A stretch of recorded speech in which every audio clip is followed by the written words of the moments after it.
All right. Welcome to Ladies of Fandom. Today I have with me Alice, Alyssa, and Tess, my lovely co-hosts. I'm Courtney.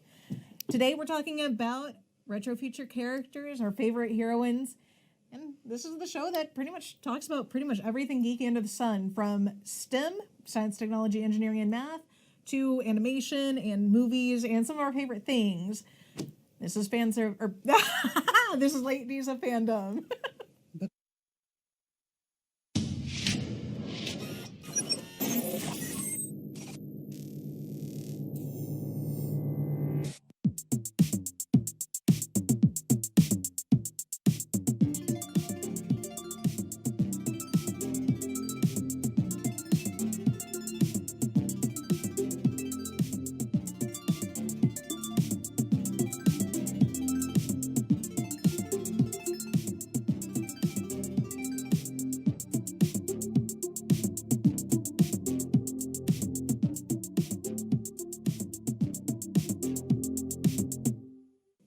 And we're back live. So I've actually got a funny story before we get into another funny story that y'all get to share about me. So I was in San Antonio over the weekend, going down to check out that Sunday morning. One elevator was working and it kept skipping our floor. We were on the 10th floor. So I'm telling you, Skynet's happening. Skynet is happening because I had to climb down 11 flights of stairs. I am not built for, at least I'm not going up, but I was not built for going down. I'm about to say, you've never been to a con, have you? I've had to climb down 30 flights of stairs from the top floor all the way down to the bottom on a con day. When you leave on a Sunday, if you don't get packed out before 9 a.m., you ain't leaving. You ain't leaving. Yeah, You leave with shin splints. Yeah. Apparently that may have been what happened because that was also the weekend of PAX South, which we didn't realize was happening until like the day before we left. So hey, I got to see a couple of celebrities. So that's nice. Oh, that sounds Speaking of celebrities, not that I am one yet, these girls actually managed to convince me to watch a movie last Thursday. I finally got to see Alien. Our emotional torture of Courtney on a daily basis. There will be photos posted to the Fanboy page later. Suffice to say, I survived. Obviously, I'm here. Sigourney Weaver is as much of a good person as she is. I can't say the word I want to use. But that was pretty fun. They got photos of me just kind of going to the screen at certain points. But it wasn't that It bad. wasn't I was that personally bad. let down. Was I it? thought I was going to leave without like use of my hearing because you were playing it up. You're like, I'm going to scream so loud, and I was like, all right, we'll bring it.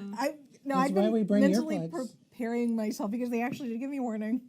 So I was able to kind of go like, oh, I know what's coming up now.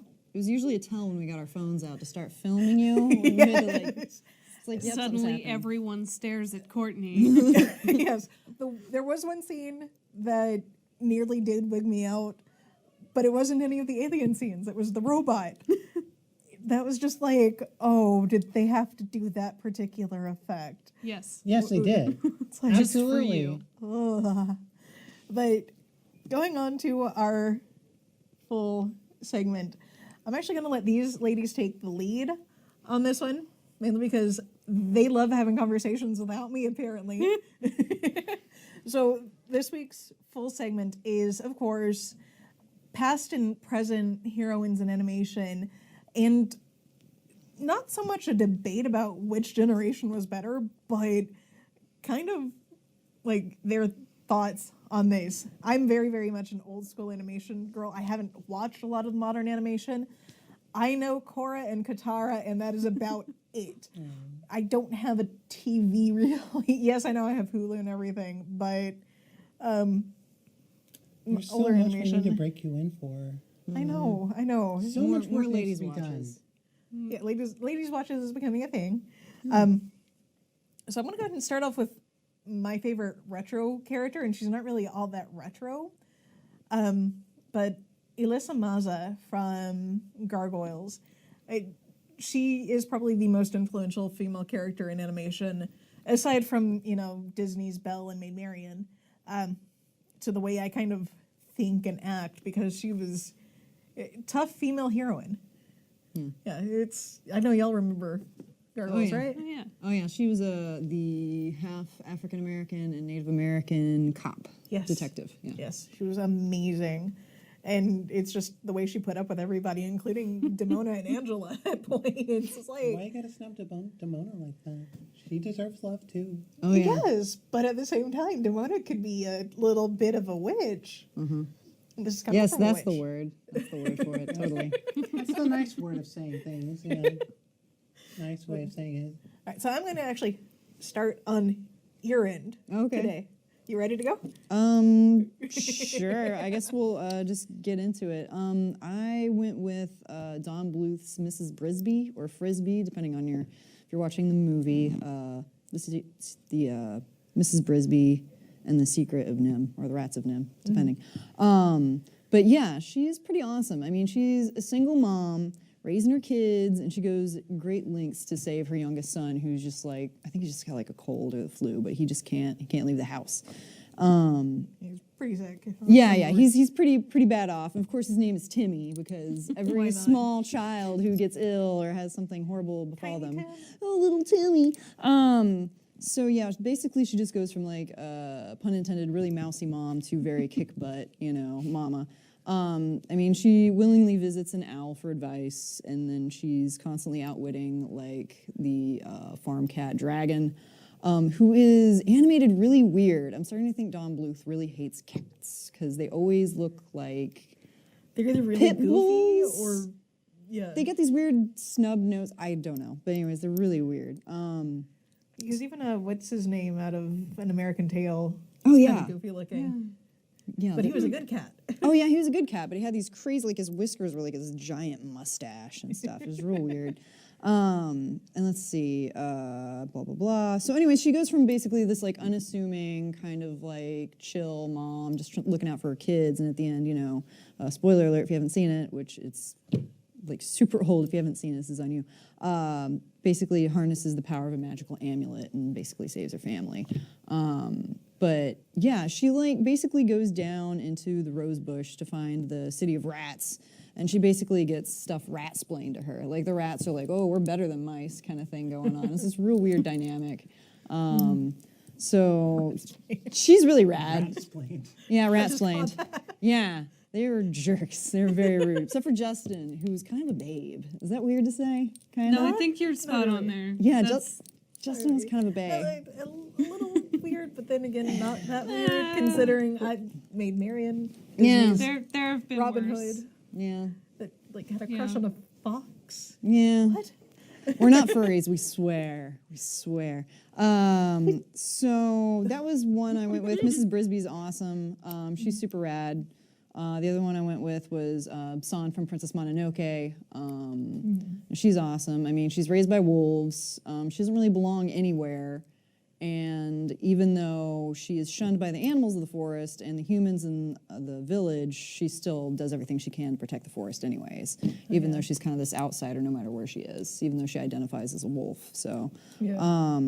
but yeah, she just doesn't care. She also is not really huge in the whole, like, she doesn't do the whole fall in love with the lead guy. I mean, yeah, they have something going on there, but it's not like... It may be more that he's the first human she's ever interacted with for longer than, you're a human, I'm going to kill you now. Oh yeah, well she was gonna do that. She was gonna stab him, and then she didn't. And then like he gives her like a necklace, like his sister gave him, and then she's like kind of turns it around, like she goes, "Oh, he gave me a gift." And I was like, "Oh, come on." But anyways, I get it. She probably has never been given a gift before, so I'll let slide. But it was just so like, oh, dude. Like Moronoko Tanushi don't give her like dead animals. Yeah.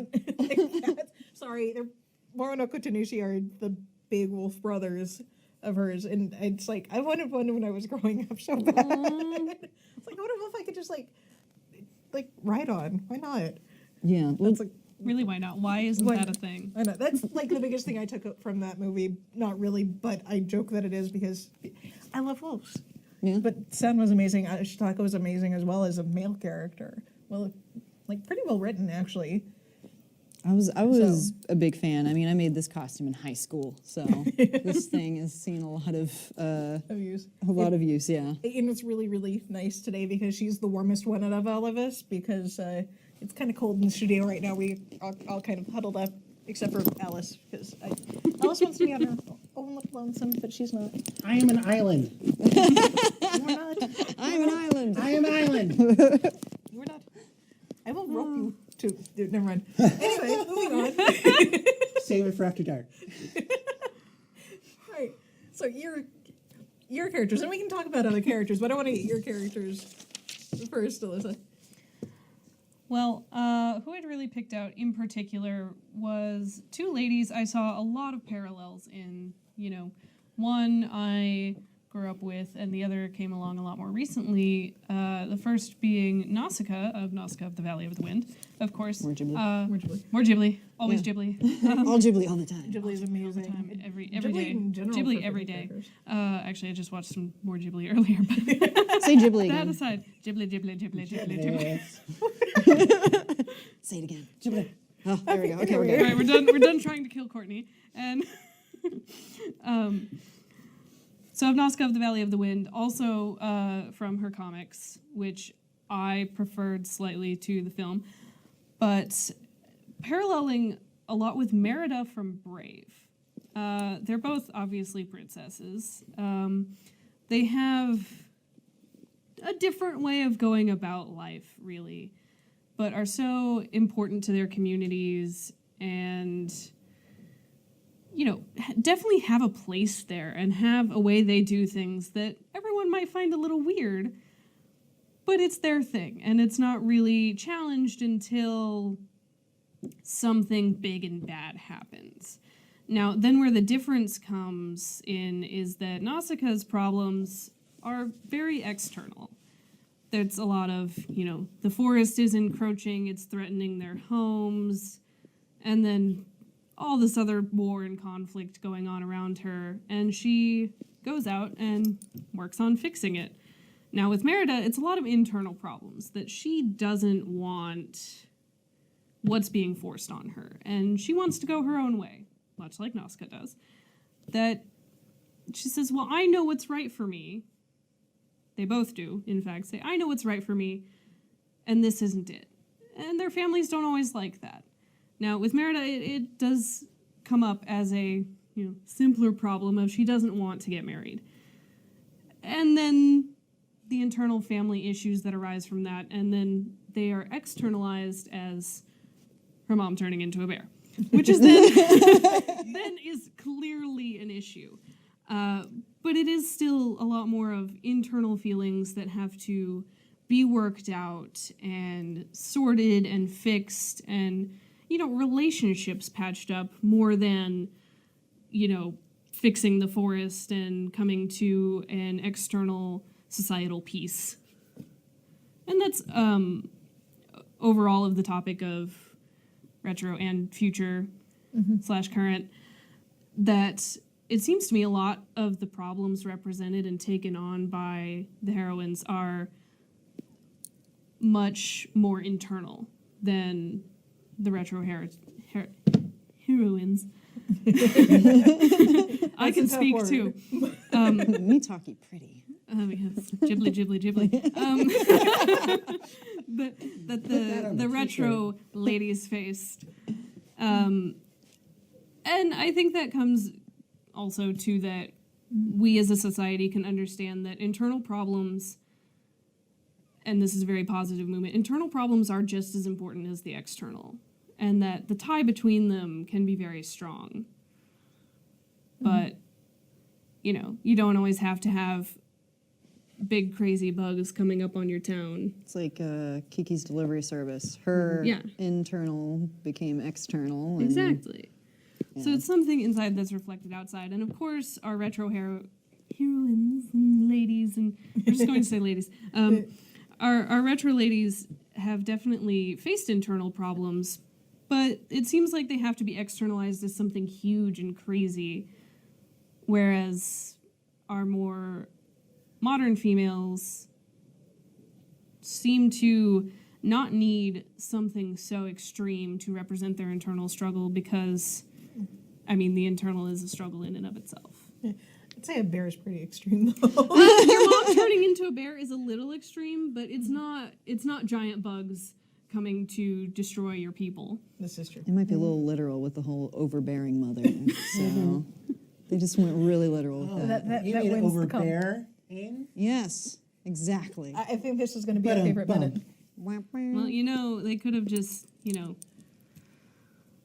sucked it up and, you know, bear with it, but it's we could go all night. I can. Moving on, Alice. I'm just gonna wolf down those Alyssa, puns. That was unbearable. Oh God. We have found our minute, Gavin. We have found our minute. Okay, Minute? Alice. moving on. My retro female lead was actually Penny from Inspector Gadget, because when I was little, I was like 3 when I started watching Inspector Gadget, and Penny was always a huge role model for me. She was intuitive. She was curious. She was that show to me. Inspector Gadget was just the goof, the guy that kind of goofed around. She solved everything. Yeah, she's the one that got him Turn in the trouble. dog. She Ran that dog, and I wanted that wrist computer. That was the coolest thing when I was a kid. I wanted that more than anything. But that kind of helped me recognize a few things in myself when I was young. Yeah, I can get that one. Now, I've been back and forth, over and under, there and back again with my more modern character, because I was shifting between so many characters. Because I love modern animation. There are a lot of good ones. There Don't are get me so wrong. many good I just haven't seen modern them. female characters today that are really empowering. But I decided to go one that kind of spoke true to me, where I chose Weishni from Ruby. Why? Because she's constantly a character in development. She started off in season 1 as kind of like this snooty, I'm better than everyone kind of prissy, rich character. Princess. And she grew as a person as the seasons grow on, to the point where in season 4, she's very much to that point. It's like, hey, I can handle this. I can go out on my own and take care of my own problems. Yeah. And very much all of her kind of attitude in the past kind of shines through when you understand what she actually, like her actual family life, where she has a mother that drinks who isn't really there, and an abusive father who has actually assaulted her on many occasions and gotten away with it because he's a rich person. I haven't seen Ruby, but I did see that one episode where I mean, in the first episode, she has a giant scar across her eye, and it never really says how she gets it until you actually see how her and her father act around each other. Like, You're oh. yeah. yeah, he's kind of a jerk.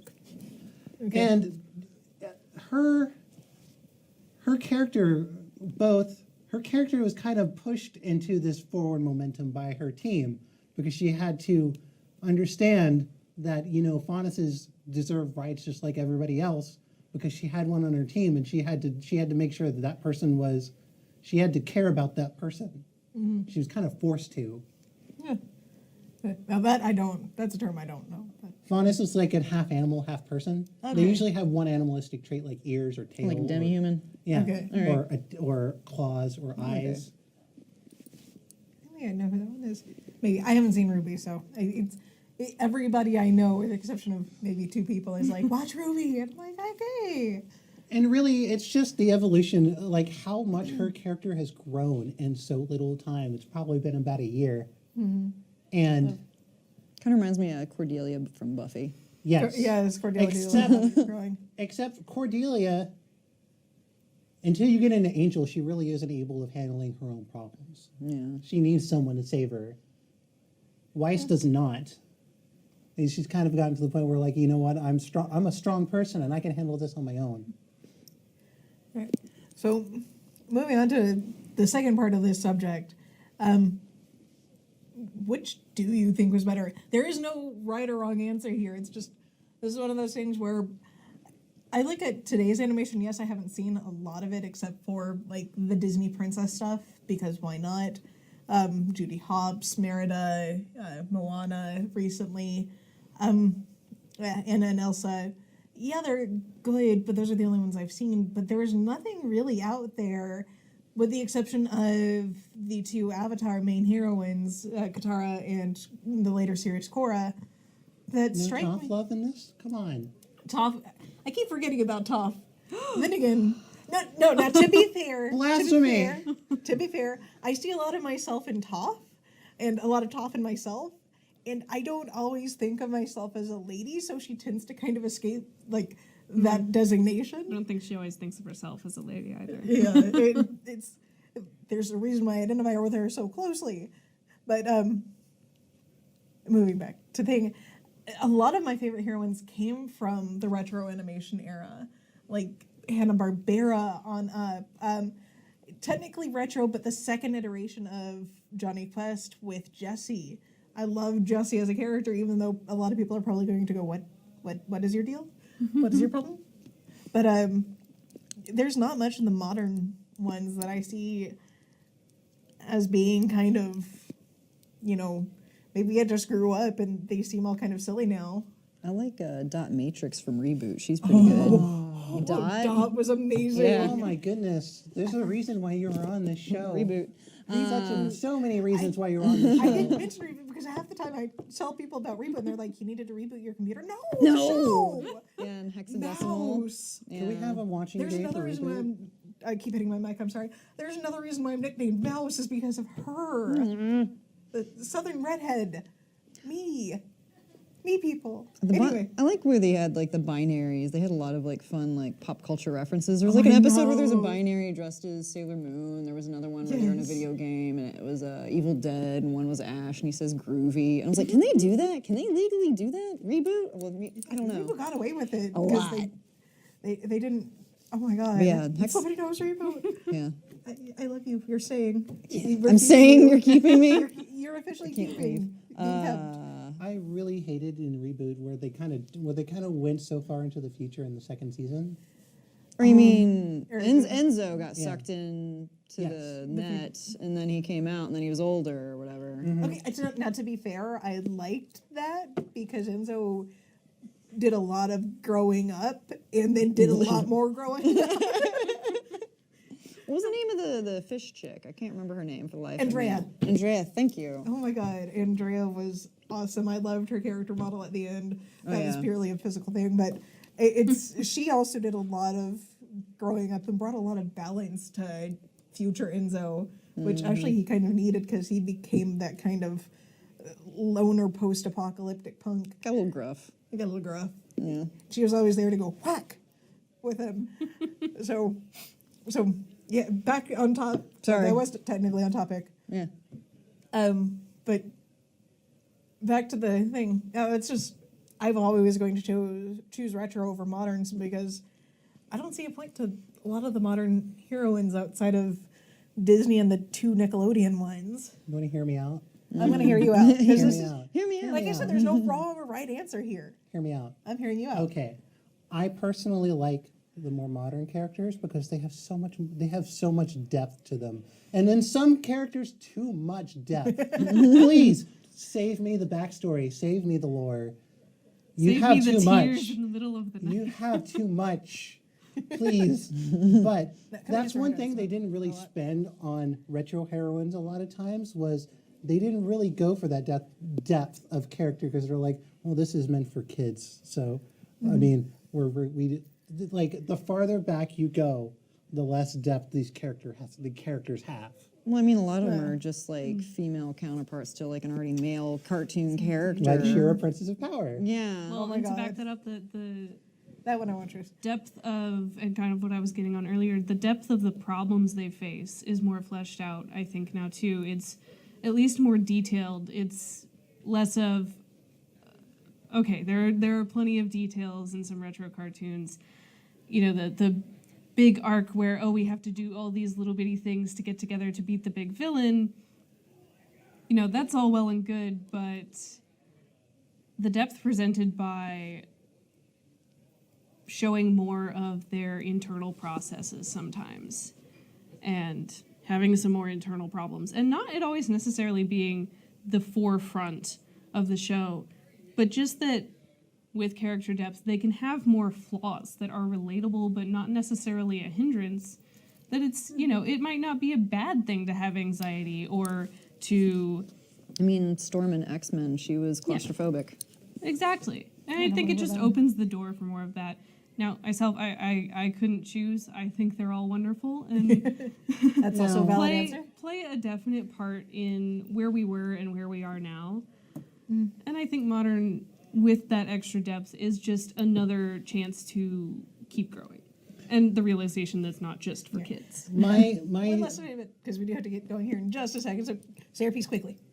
My theory is that the retro heroines were more made as being like role models and empowering to little girls and women at the time, where modern characters, yes, they have that empowerment factor, but also they have to be relatable to the person that they're trying to sell to. It's not just, oh, look, there's a girl. And it's not just, oh, look, empowering women. Yeah. Sword slash. All right. Now, cutting onto this topic, because this is the end of our show. Next week, we get scientific, talk about the recent rogue movements out of the National Park Service and NASA. Get scientific here, some of our favorite subjects. And also, not related to Ladies of Fandom directly, but one of my favorite podcasts, Cannon Fodder. They're hosting a Mary Sue tournament coming up. Pretty much, you know what a Mary Sue is. I hope I don't have to explain that one. I don't have time to explain it properly right now. But once you enter into this, you're going to be drawn a fandom, and you get to write about that with yourself, of course. So go to fanservicevivo.tumblr.com/Mary Sue. Check it out there. Cannon Fodder is hosted by Robin Paxman and her co-host, whose name completely escapes me. I'm so sorry. Hit me over the head with a fan and tell me that one in a moment. And then it's bracket style. Have fun. This is, again, Ladies of Fandom. Don't forget to check out. I will put that link in the show notes as soon as I can. And that's it for tonight. Night. Bye. Bye-bye. Bye-bye. They still got us talking. Jibbly, jibbly, jibbly, jibbly.